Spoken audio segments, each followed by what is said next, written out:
ಉಪಮುಖ್ಯಮಂತ್ರಿ doctor G Parameshwar ಇತ್ತೀಚೆಗಷ್ಟೇ ತುಮಕೂರಿನಲ್ಲಿ ನಡೆದ ಒಂದು ಕಾರ್ಯಕ್ರಮದಲ್ಲಿ ಸ್ವಲ್ಪ ಭಾವುಕರಾಗಿ ಮಾತಾಡಿದ್ದಾರೆ. 3 ಸಲ ಮುಖ್ಯಮಂತ್ರಿ ಸ್ಥಾನ ಕೈ ತಪ್ಪಿರೋದ್ರ ಬಗ್ಗೆ ನೋವು ತೋಡ್ಕೊಂಡಿದ್ದಾರೆ. ಹಾಗೆ ಇದು ತಮ್ಮ ಬಹುಕಾಲದ ಕನಸಾಗಿದ್ದು ರಾಜಕೀಯ ಸನ್ನಿವೇಶಗಳಿಂದ ಕೈಗೂಡಿಲ್ಲ ಅಂತ ಬೇಸರ ಹೊರಹಾಕಿದ್ದಾರೆ. ಹಳೆ ನೆನಪುಗಳನ್ನು ಅವರು ಮೆಲುಕು ಹಾಕೊಂಡು 2013 ಎಲೆಕ್ಷನ್ನಲ್ಲಿ ನಾನು ಸೋತಿದ್ರಿಂದ ಮುಖ್ಯಮಂತ್ರಿ ಸ್ಥಾನ ಕೈ ತಪ್ಪಿತು. ಹಾಗೇನಾದ್ರೂ ನಾನು ಗೆದ್ದಿದ್ರೆ ಸಿದ್ದರಾಮಯ್ಯನವರು ಮುಖ್ಯಮಂತ್ರಿ ಆಗ್ತಾ ಇರಲಿಲ್ಲ. 2018ರಲ್ಲಿ ಕಾಂಗ್ರೆಸ್ 80 ಸ್ಥಾನಗಳನ್ನು ಗೆದ್ದಿದ್ರು. ಮೈತ್ರಿ ಸರ್ಕಾರದಲ್ಲಿ ಕುಮಾರಸ್ವಾಮಿ ಅವರು ಮುಖ್ಯಮಂತ್ರಿ ಆದ್ರು. ಆದ್ರೆ ಆಗ್ಲೂ ಆ ಅವಕಾಶ ಸಿಗ್ಲಿಲ್ಲ. ಇನ್ನು ಈ ಸಲ ಸಿಗುತ್ತೆ ಅನ್ನೋ ಆತ್ಮವಿಶ್ವಾಸ ಇತ್ತು, ಅನ್ಕೊಂಡಿದ್ದೆ, ಆ ಪ್ರಯತ್ನನೂ ಕೂಡ ಮಾಡಿದೆ, ಆದ್ರೆ ಆಗ್ಲಿಲ್ಲ ಅಂತ ಬೇಸರವನ್ನ ಹೊರಹಾಕಿದ್ದಾರೆ. ಸದ್ಯ ತಮಗೆ ಸಿಕ್ಕಿರೋ ಜವಾಬ್ದಾರಿಯನ್ನ ನಿಷ್ಠೆಯಿಂದ ನಿಭಾಯಿಸುವುದಾಗಿ ಕೂಡ ಹೇಳ್ಕೊಂಡಿದ್ದಾರೆ. ರಾಜಕಾರಣಕ್ಕೆ ಹೋಗುವಂತ ಕಲ್ಪನೆ ಕೂಡ ಇರಲಿಲ್ಲ.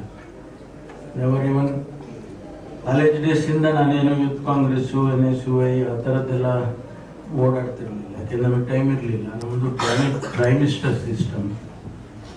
3 ತಿಂಗಳಿಗೆ 14 ಸಬ್ಜೆಕ್ಟ್ ಎಕ್ಸಾಮ್, 35 ಎಕ್ಸಾಮ್ ಬರೀಬೇಕು. ಅದು ಅಮೆರಿಕನ್ ಸಿಸ್ಟಮ್. ಅದರಲ್ಲಿ ನಾವು ಓದಿದ್ದು. ಸೊ ನಮಗೆ ಸಮಯನೇ ಇರಲಿಲ್ಲ ಏನಕ್ಕೂ. ಹಾಗಾಗಿ ಅಷ್ಟೆಲ್ಲ ಮಾಡ್ಕೊಂಡ ಮೇಲೆ ಇಲ್ಲಿ ಭಾಳ ಯೋಚನೆ ಮಾಡಿ, ನಾನು ನನ್ನ ವೈಫ್ ಇಬ್ಬರು ಭಾಳ ಯೋಚನೆ ಮಾಡಿ ಸುದೀರ್ಘವಾಗಿ ಒಂದು ಹೆಚ್ಚು ಕಮ್ಮಿ 2 ತಿಂಗಳು ತಗೊಂಡು ಈ ತೀರ್ಮಾನಕ್ಕೆ. ಯಾಕೆಂದರೆ ಇದು ಲೈಫ್ ಮೇಲೆ ಒಂದೇ ಸಾರಿ ಆಗುತ್ತೆ. ಸೊ ಅದನ್ನು ತೀರ್ಮಾನ ಮಾಡಿ ಉಳ್ಕೊಂಡೆ. ರಾಜಕೀಯ ಆಕಸ್ಮಿಕವಾಗಿ ಆಯಿತು. ರಾಜೀವ್ ಗಾಂಧಿ ಅವರು ನಮ್ಮ ಕ್ಯಾಂಪಸ್ಸಿಗೆ ಬಂದರು, ಪ್ರೈಮ್ ಮಿನಿಸ್ಟರ್ ಆಗಿ. ಅವ್ರ ಸಂಪರ್ಕ ಬಂತು, ಕರೆ ಕೊಟ್ಟರು, ಸೇರಿಕೊಂಡೆ. ಇವತ್ತು ಹೆಚ್ಚು ಕಡಿಮೆ 40 ವರ್ಷ ಆಗ್ತಾ ಬಂತು. 2 ವರ್ಷ ಆದರೆ 40 ವರ್ಷ ಆಗುತ್ತೆ. 40 ವರ್ಷದಲ್ಲಿ ಅಷ್ಟು ಸರ್ವಿಸ್ ಮಾಡಿದ್ದೀನಿ. ಇಲ್ಲಾಂದರೆ ಯಾರು ಗುರುತಿಸೋಲ್ಲ, ಲಕ್ಷ ಗುರುತಿಸಲ್ಲ. ನನಗೆ ಎಲ್ಲ ಹುದ್ದೆನೂ ಕೊಟ್ಟಿದ್ದಾರೆ. ಅಧ್ಯಕ್ಷ ಸ್ಥಾನದಿಂದ ಹಿಡಿದು ನನಗೆ ನಮ್ಮ ಪಕ್ಷದಲ್ಲಿ ವರ್ಕಿಂಗ್ ಕಮಿಟಿ ಅಂದರೆ ಭಾಳ ಮುಖ್ಯವಾದದ್ದು. ಡೆಲ್ಲಿನಲ್ಲಿ AICC ವರ್ಕಿಂಗ್ ಕಮಿಟಿ ಅಂದರೆ ನಮ್ಮ ಪಕ್ಷದಲ್ಲಿ ಹಾಕುವ ಎಲ್ಲರ ತೀರ್ಮಾನಗಳು, ನಿರ್ಣಯಗಳು ಅಲ್ಲೇ ಆಗುತ್ತೆ. ಅದರ ಸದಸ್ಯನೂ ಕೂಡ ಮಾಡಿದ್ರು ನಾನು. ಅದಾದಮೇಲೆ 2018ರಲ್ಲಿ ಉಪಮುಖ್ಯಮಂತ್ರಿ ಆಗಬೇಕು ಅಂತ ತೀರ್ಮಾನ ಮಾಡಿದ್ರು. ಅದು ಆ ಸಂದರ್ಭದಲ್ಲಿ ಕೂಡ 2013ರಲ್ಲಿ ನಾನು ಎಲೆಕ್ಷನ್ ಸೋತೆ.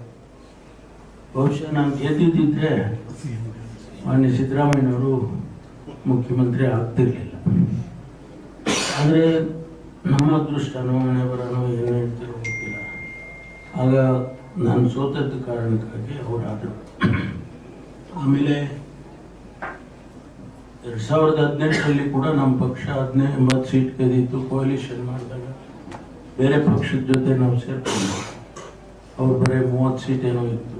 ಆದರೂ ಕಾರಣಾಂತರದಿಂದ ಅವಾಗ ಕುಮಾರಸ್ವಾಮಿ ಅವರಿಗೆ ಮುಖ್ಯಮಂತ್ರಿ ಮಾಡಿದ್ರು. ಅವತ್ತು ನನ್ನನ್ನು ಮಾಡ್ಬೋದಿತ್ತು, ಆದರೆ ಯಾವುದೋ ಕಾರಣಕ್ಕಾಗಿ ಅವ್ರು ಮಾಡಿದ್ರು. 2ನೇ ಸರಿನೂ ಮಿಸ್ ಆಯಿತು. ಮತ್ತು ಈ ಬಾರಿ ಪ್ರಯತ್ನ ಮಾಡಿದೆ. ಈ ಬಾರಿನೂ ಆಗುತ್ತೆ ಅಂತ ವಿಶ್ವಾಸ ಇತ್ತು. ಕಡೆಗೆ ಯಾವುದೋ ಕಾರಣಕ್ಕೆ ಪಾಲಿಟಿಕ್ಸ್ ಗೊತ್ತಲ್ಲ, ಪಾಲಿಟಿಕ್ಸು ಬೇರೆ ಥರ ಅಲ್ಲ, ಅದು ತೀರ್ಮಾನಗಳು ಹೇಗೂ ಆಗುತ್ತೆ. ಸೊ ಹಾಗಾಗಿ ಉಪಮುಖ್ಯಮಂತ್ರಿ ಸ್ಥಾನವನ್ನು ಕೊಟ್ಟಿದ್ದಾರೆ. ಜವಾಬ್ದಾರಿ ಸ್ಥಾನ. ಹೆಂಗೆ ಅಂದರೆ ಹಂಗೆ ನಡ್ಕೊಳ್ಳೋಕ್ಕಿಲ್ಲ ನಾವು. ರಾಜ್ಯದ ಜನ ನಮ್ಮನ್ನು ಗಮನಿಸ್ತಾರೆ. ನಾನು ಯಾವಾಗಲೂ ಹೇಳ್ತಾ ಇರ್ತೀನಿ ನಮ್ಮ ಕೊಲೀಗ್ಸಿಗೆಲ್ಲ, ನೋಡಪ್ಪ ನಮ್ಮನ್ನು ಜನ ಮ್ಯಾಗ್ನಿಫೈಯಿಂಗ್ ಗ್ಲಾಸ್ ಹಾಕ್ಕೊಂಡು ನೋಡ್ತಿರ್ತಾರೆ, ಹುಷಾರಾಗಿರ್ಬೇಕು. ಆ ರೀತಿ ಇವತ್ತು ಭಾಳ ರೆಸ್ಪಾನ್ಸಿಬಲ್ ಇರ್ತಕ್ಕಂಥ ಜಾಗ. ನನ್ನ ಪ್ರಯತ್ನ ನಾನು ಖಂಡಿತವಾಗಿ ಮಾಡ್ತೇನೆ.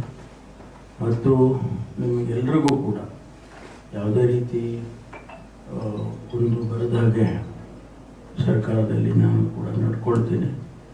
ಜೊತೆಗೆ ನಿಮ್ಮ ಶ್ರೇಯಸ್ಸು, ಸಂಸ್ಥೆಯ ಶ್ರೇಯಸ್ಸು ನನಗೆ ಭಾಳ ಮುಖ್ಯ.